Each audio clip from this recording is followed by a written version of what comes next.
Alright, so my thesis is, does virtual reality have a negative or positive impact on human health and psychology?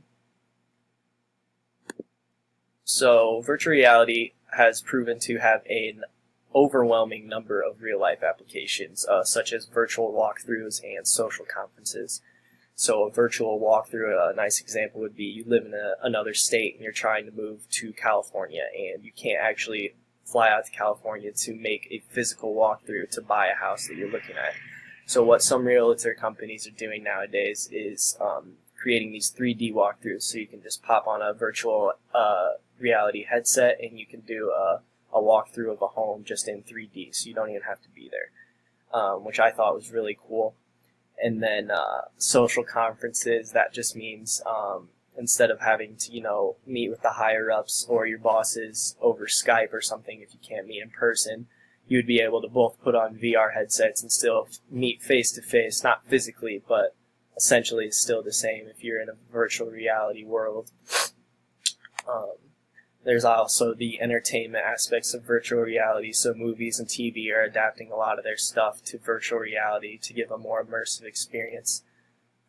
Gaming is on the come up as well. There's a lot of expansion to be done in gaming. They still haven't quite perfected it, but once it is perfected, I feel like that is going to be the main use of virtual reality, is people playing different types of games and just wanting to have different experiences and being able to interact with those experiences. I think gaming is a very big place for VR. And then the virtual experiences, this is just, I saw that Six Flags, they have a VR headset to where you can ride their Superman roller coaster without actually having to be on the roller coaster. So I thought that was kind of cool too. So many companies are going to start expanding into VR. It just depends on how they want to do it. Okay, so how does it work? The goal of all of this is to give the user a sense of presence. So you really want to be feeling like you are in the virtual reality world. And I had this quote from an article I read. The feeling of presence seems to occur when enough of the sensory cues provided by VR are in agreement so that they overwhelm the sensory input from the real world that hasn't been co-opted by VR.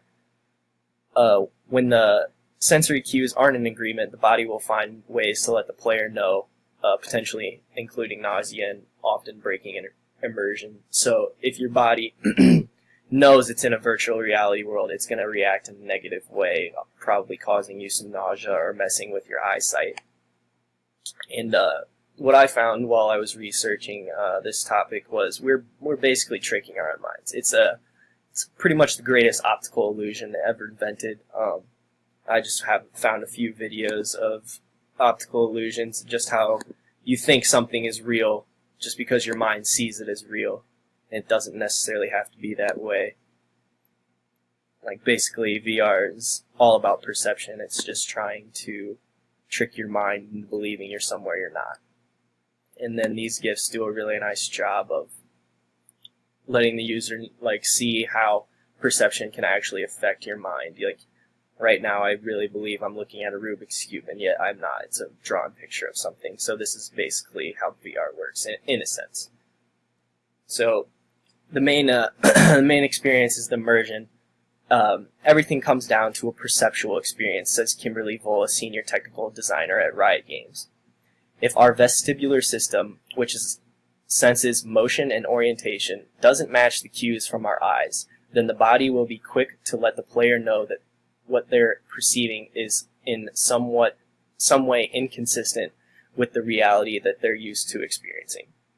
Perceptually tuned head tracking is designed to circumvent this problem. So basically what that means is if you're wearing the headset, when you move your head, the picture is going to move as well. And when you move your eyes, when you're looking, the picture is going to move with all of that. So it's going to keep you immersed in that world and try to trick your brain that you're not actually in a virtual reality world. This can actually cause some pretty serious effects on the eyes. So one of the biggest problems, he says, is vergence accommodation conflict.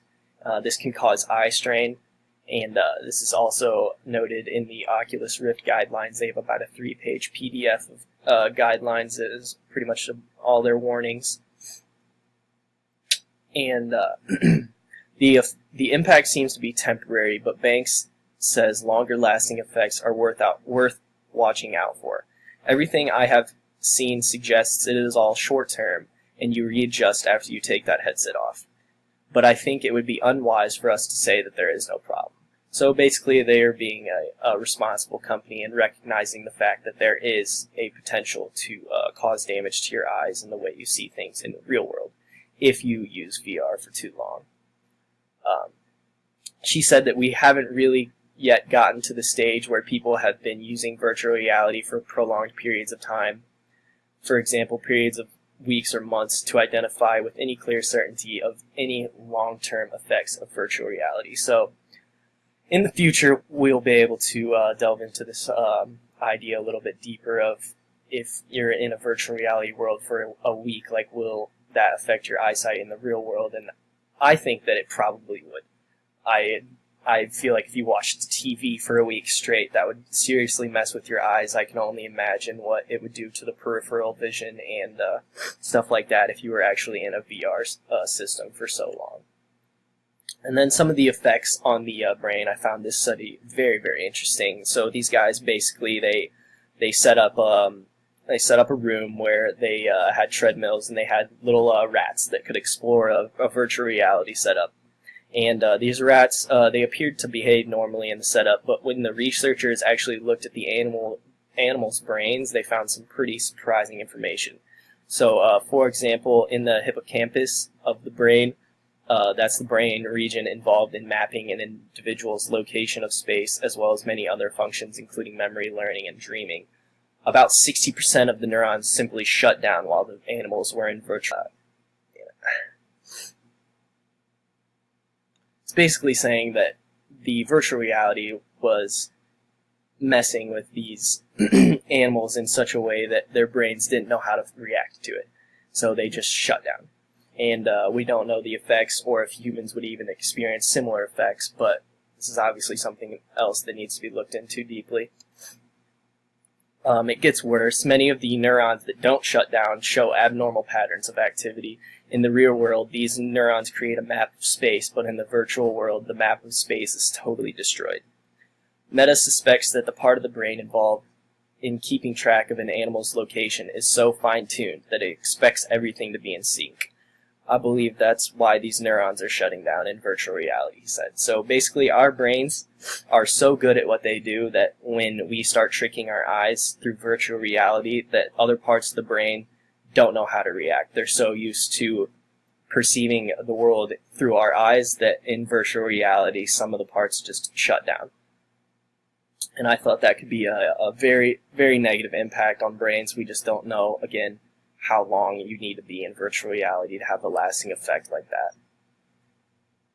So in conclusion, we recognize that the many uses of virtual reality and the potentials for good in society, but we must also explore the possible side effects to maximize the good that can be done with VR. Once we have minimized the negatives, the positives can be amplified, and VR can have a profound effect on our society.